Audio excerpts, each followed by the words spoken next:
ராகி மாவு வச்சு சாஃப்ட் ராகி இட்லி எப்படி பண்ணுறதுன்னு இந்த வீடியோவில் பார்க்கலாம். இதுக்கு 1 கப் உளுந்து எடுத்துட்டு நான் வந்து கருப்பு உளுந்து தோலோடு தான் எடுத்துப்பேன் எப்போவுமே. ஸோ அதை எடுத்து ஒரு மிக்சியில் நல்லா அரைச்சிக்கணுங்க. இப்போ ஐஸ் கியூப் போட்டு தான் அரைக்கணும், ஐஸ் வாட்டர் போடணும், சூடாகக்கூடாது, பந்து மாதிரி இருக்கணும், இந்த மாதிரி எதுவுமே தேவையில்லை. நல்லா சாஃப்டாக அரைச்சி ஆட் பண்ணிக்கோங்க. அதுக்கப்புறம் சாஃப்ட் ராகி மாவு இருக்குல்ல, நைஸாக இருக்கும்ல, அந்த ராகி மாவு வந்து எந்த கப்பில் உளுந்து எடுத்தோமோ அதே கப்பில் 3 கப் எடுத்துக்கோங்க. அப்புறம் இந்த புட்டு மாவுன்னு கொஞ்சம் அது பரப்பரன்னு இருக்கும், அது வந்து பார்த்தீங்கன்னா 2 கப் போடணுங்க.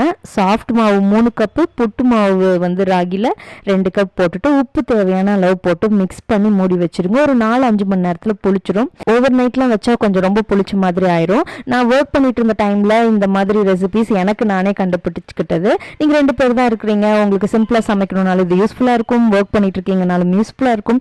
இந்த மாதிரி நிறைய simple, useful, healthy and easy recipes வேணும் அப்படின்னா கமெண்ட்டில் கேளுங்க. இந்த வீடியோ கிளியராக வேணும் அப்படின்னா லாங் வீடியோ நம்ம சேனலில் இருக்குது. இந்த வீடியோ கீழே லிங்க் தரேன், உங்களுக்கு டைம் இருந்ததுன்னா போய் பாருங்கள். தேங்க்யூ ஃபார் வாட்சிங். மறக்காமல் வீடியோவை லைக் பண்ணிடுங்க. அப்படியே நம்ம சேனலை சப்ஸ்கிரைப் பண்ணி சப்போர்ட் பண்ணுங்கள். தேங்க்யூ.